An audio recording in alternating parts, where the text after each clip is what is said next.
Nous sommes sur la troisième vidéo de découverte de l'IA dans HubSpot et celle-ci est dédiée aux assistants personnalisés, donc c'est-à-dire les agents que vous pouvez créer par rapport à vos besoins et à vos problématiques. Donc par défaut, HubSpot a un assistant qu'on retrouve ici. Si vous l'avez pas, vous allez pouvoir l'activer directement dans vos paramètres IA. Et c'est un assistant qui est tout à fait générique, qui prend de la donnée qui est dans votre CRM, dans des PDF ou sur des applications tierces que vous pouvez connecter à HubSpot depuis la marketplace. Là, ce qu'on va faire, c'est qu'on va créer un assistant dédié à une problématique ou à un besoin. Donc, soit on clique ici, soit on va dans Studio, Assistant, créer un assistant. Plusieurs cas d'usage. Cas d'usage réglementaire. Vous êtes sur un marché très réglementé, vos commerciaux, vos services clients, votre support est énormément sollicité par des questions très précises. Boum, on met tout ça dans l'assistant et l'assistant répond directement à vos équipes. Deuxième cas d'usage, ça peut être un produit que vous avez qui est très technique. Pareil, vous mettez dans l'agent toutes les informations liées à ce produit-là ou à cette typologie ou à cette industrie et l'agent peut vous y répondre.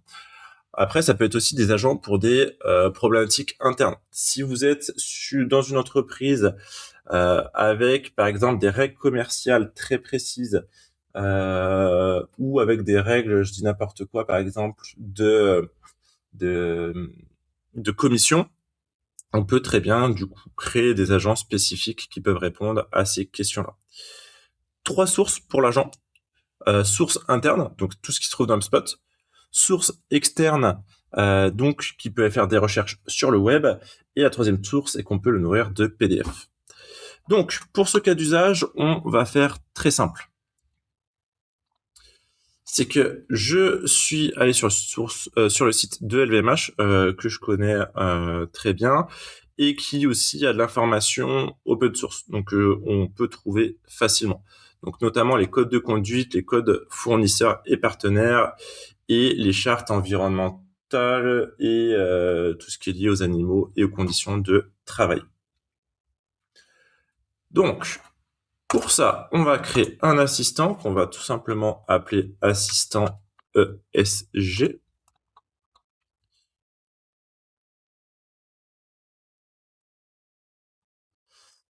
Et pour ça, on va répondre à quelques questions. Donc, le message de bienvenue, donc qu'est-ce qu'on veut d'afficher, les instructions pour l'assistant et des exemples de questions qui donnent du coup envie soit de cliquer dessus ou qui donnent des idées aux utilisateurs. Et ensuite, on va s'occuper des sources. Donc moi, je me suis pas embêté, je suis sur Gemini, je lui ai dit que je fais une vidéo sur les agents HubSpot par rapport aux problématiques liées aux fournisseurs et aux clients. Donc, on imagine par exemple que je travaille dans HubSpot en tant que connexion entre nos clients et nos fournisseurs. Je dis à Gemini, voici mes sources de données et je lui demande, fais-moi un message de bienvenue, une instruction pour l'agent et des amorces de conversation. Donc, vu qu'on est sur une démonstration, je vais lui faire 100% confiance. Je vais récupérer le message de bienvenue, donc copier, coller. Hop, je vais juste enlever ça. Tac, et on est... Bon, je peux même enlever les espaces. Voilà, on est sur quelque chose, du coup, d'assez propre. Ensuite, le prompt. Tac, donc copier, coller. Donc le prompt, ça va être comment est-ce que vous souhaitez que votre agent réponde aux questions, que ce soit sur le fond et la forme. Donc c'est vraiment les instructions que vous donnez à l'IA. Je les lis pas parce qu'on est encore une fois sur une démonstration, mais je vous conseille vivement de les relire et surtout de bien les documenter et d'être bien précis sur ce que vous voulez comme objectif et sur vos attentes de résultats. Et enfin, des petites questions pour inciter les gens à l'utiliser. Donc, donc, quelles sont les réglementations spécifiques sur l'approvisionnement de cuir exotique?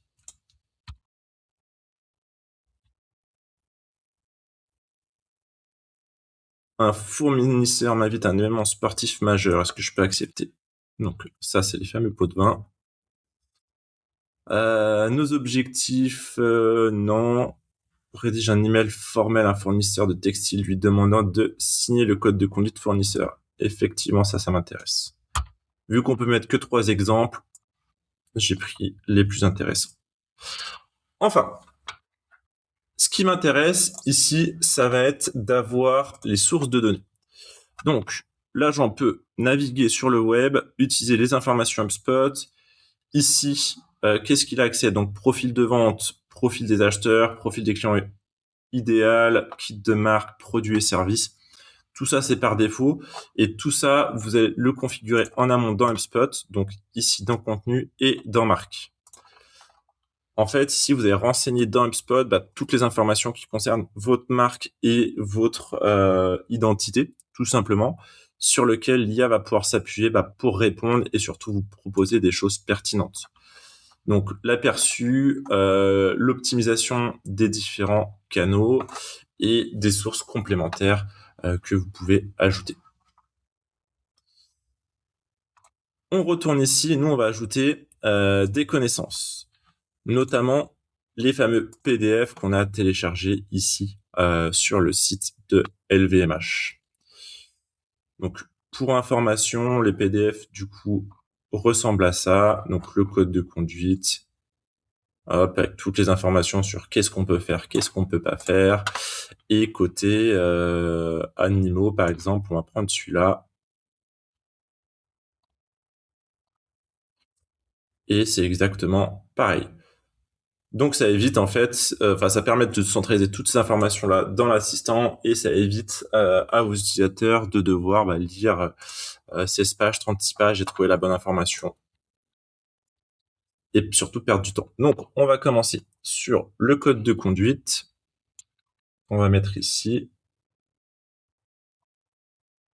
Hop, copier, coller. Code de conduite. Ici, donc j'ai ajouté le PDF. On peut rajouter du contenu si on veut aller encore plus loin sur cette thématique.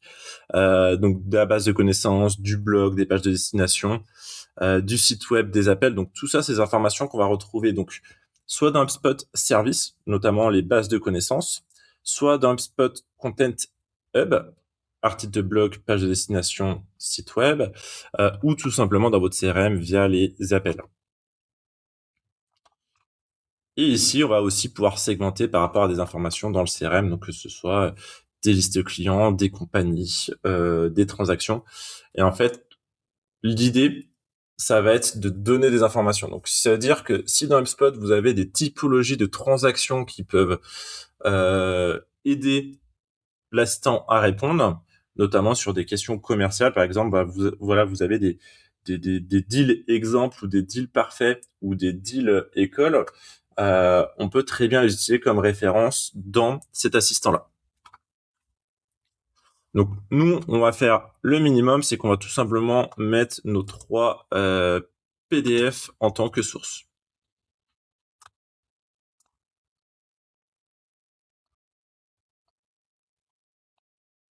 Donc, code de conduite vient d'être ajouté. Ensuite, on met la charte pour les animaux.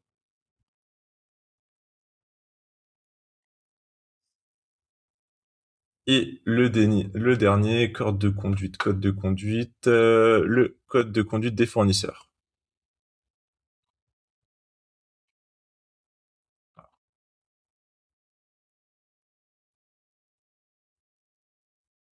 Ok, bon lui il existe déjà. Pourquoi est-ce qu'il existe déjà? Quitter sans mettre à jour.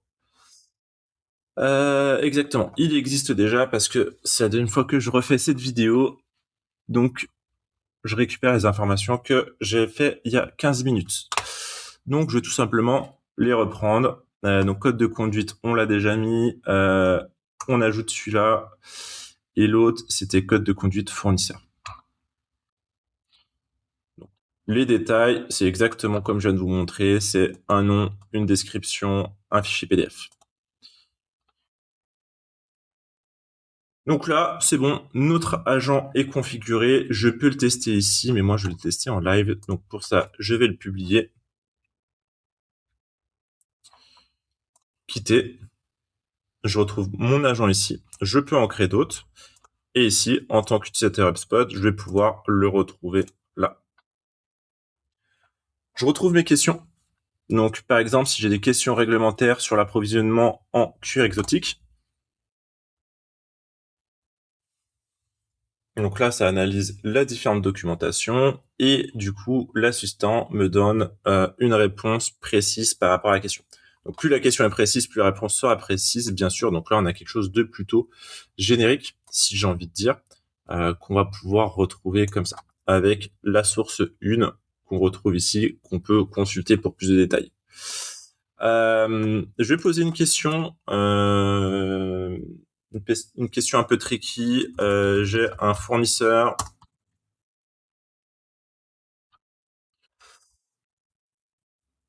qui me propose un appro hier rare, animal protégé, manufacturé dans une usine en Chine avec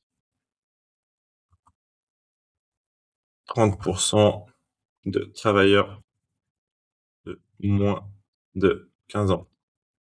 Là, on est vraiment tricky, vraiment border. J'ai oublié de poser la question, est-ce que je peux accepter le deal? En tout cas, il comprend, il me dit que c'est totalement inacceptable. Pourquoi? Travailleur enfant, voici le code. Hop. Donc, je peux en aucun cas valider. Cuir rare pour animaux protégés. Pareil, donc là, j'ai les informations sans preuve formelle que l'espèce n'est pas en annexe 1 du blablabli blablabla. Hop, hop, hop. Et donc là, du coup, il me propose, si tu veux, je peux te proposer un modèle d'email pour notifier le refus. Donc oui, pose-moi un email.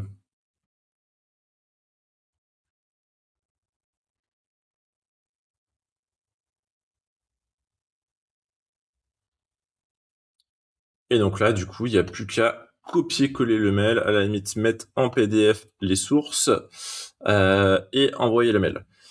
Je suis sur un compte de démonstration, donc du coup, j'ai pas forcément la data qui est en accord avec cet agent-là, mais vous, de votre côté, vous aurez forcément de la data qui sera cohérente avec vos besoins, et vous pouvez très clairement demander à l'assistant, par exemple, montre-moi dans le CRM tous les contacts qui correspondent euh, à des fournisseurs de catégorie 1 par rapport à notre charte ESG.